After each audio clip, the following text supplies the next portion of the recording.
Good morning, dear students. In today's class, we will touch upon the topic using dictionaries, encyclopedias, and thesaurus. All of us should be familiar with these terms, but we don't know why we should use it and where we should use it, and some are really hesitant to take up dictionary to refer for each and every word. Let's see how we can sort out these issues.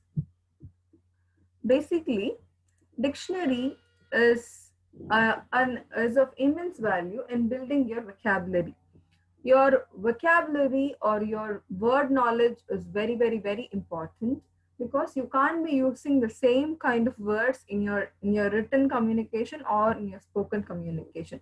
You have to use different terminologies or different words for the same idea. So that you need lot of storehouse of vocabulary in you. For that, dictionary will be of much use. So you must be reluctant. I should take for each and every word, I should take the dictionary and to refer for each and every word. That's why we have lots of online options. You can browse the net for each and every word, or you can download any offline dictionary and you can refer for the words. Please use the dictionary, children. Always learn a word a day. Always, even let it be a small word or a very big word which you cannot even spell. Just learn one word per day. That one word you see that you use in your communication, day-to-day communication. You must be able to use that particular word in that particular day. That must be a target. Just read and understand one word, and in your communication that throughout the day, just use the sentence or the word time and again so that you can remember the word. So this is a small tip I can give to improve your vocabulary. So what all dictionary will provide you? It will give you the synonyms. Synonyms is the meanings. It will also give you collocations or the words which go together. Then it will also give you lots of phrasal verbs, idioms, and there are a lot of topic dictionaries. Topic dictionaries are, for example, there are different topics like law dictionary, medical dictionary, scientific dictionary. So each and every topic will cover all the words covering under that particular profession. Then you have the word list. Then you have guided activities to improve your writing. So your writing will improve when your vocabulary increases. So dictionary is very important. Inculcate the habit of using dictionary often. If not the physical book, just make use of the online app or the offline app. It's my kind suggestion. Next, moving on to thesaurus. Thesaurus is a type of dictionary in which words with similar meanings are arranged in groups. The thesaurus provides a list of synonyms. So same meaning. For example, there is a word good, and for that word good you have better, best, and you have lots of other thing, and you have antonym bad. So all that will be given in one group. So you can find, for one word you can find multiple synonyms. Synonyms means similar meaning word. It will all be arranged in group so that your vocabulary and your communication will be improving much with the help of thesaurus. Then moving on to encyclopedia. All must be knowing about this encyclopedia. Encyclopedias are catalogs of topics. The information is authentic while information on many open sources on internet such as Wikipedia. Okay, the whatever you search and whatever you see in encyclopedias is authentic. What is authentic? You can rely upon it. You can believe it.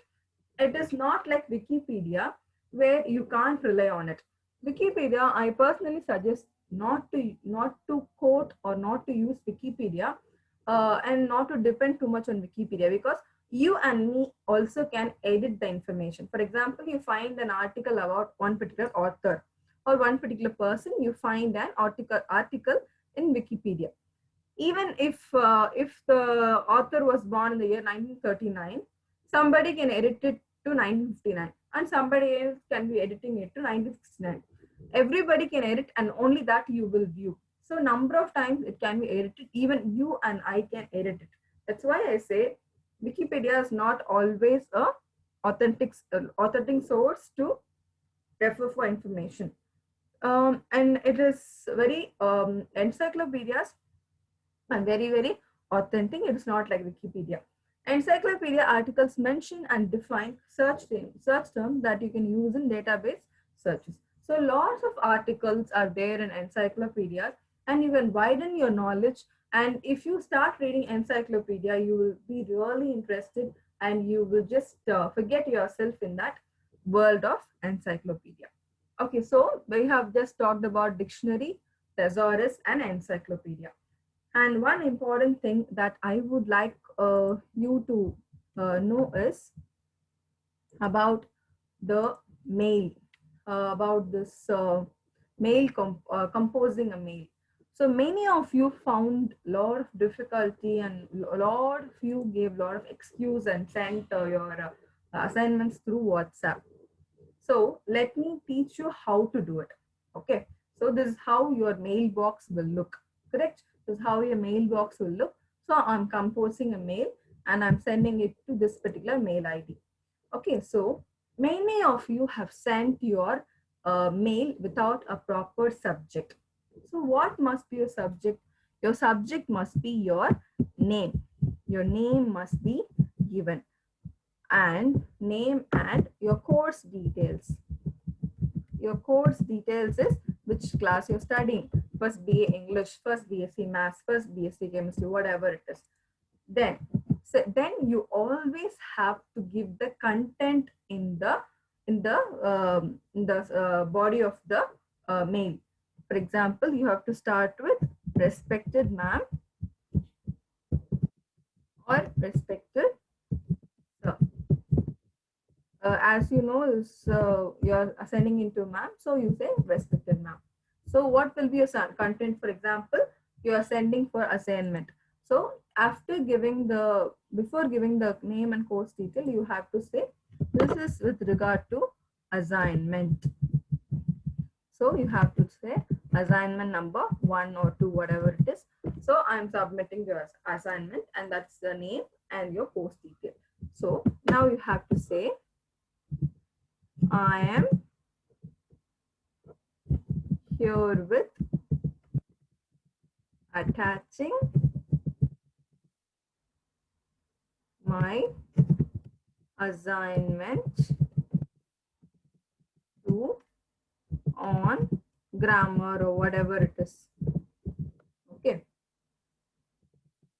For your, not for your reference, for your correction, or for your so I'm here with attaching my assignment for your reference, even just for example, just for reference. Okay, then you'll say yours sincerely. Then you have to add your name and your course details, and you can also even add thank you. This is how a proper thing should be. And many of you found difficulty in adding the video. So you have to go to attach file. Then you have to go to the file where you have kept your video. For example, I'm selecting any one. When you click open, your file is larger than 25 MB, it will be sent as Google Drive. This option will be there.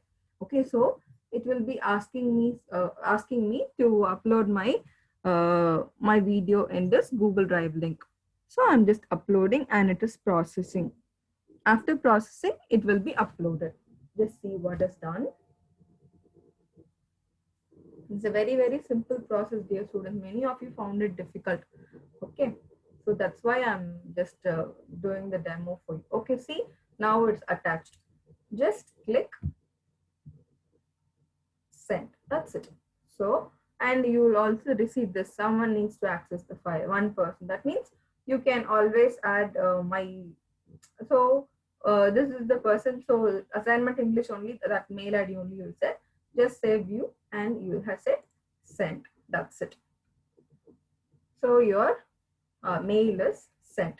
This is very, very simple, dear students. You need not panic at all, and you need not, create so much fuss about this. This is a very, very easy work.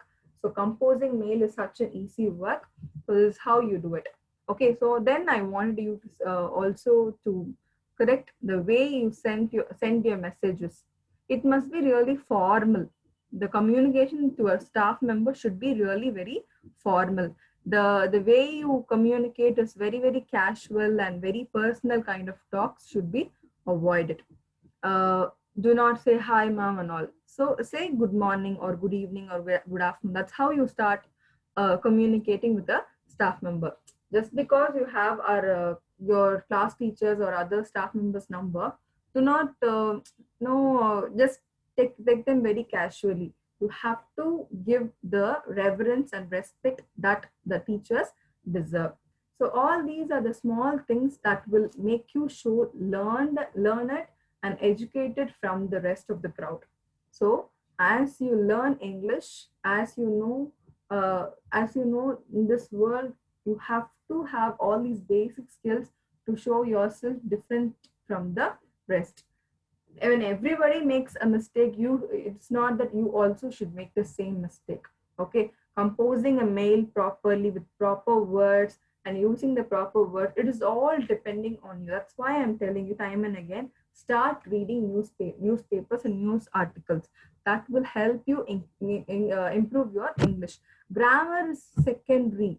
First, your interest and the way you read English, very, very important. So you read a lot of newspapers, you start writing. As I said in the previous lecture, start writing diary, just think in English. All these will help you become a better person.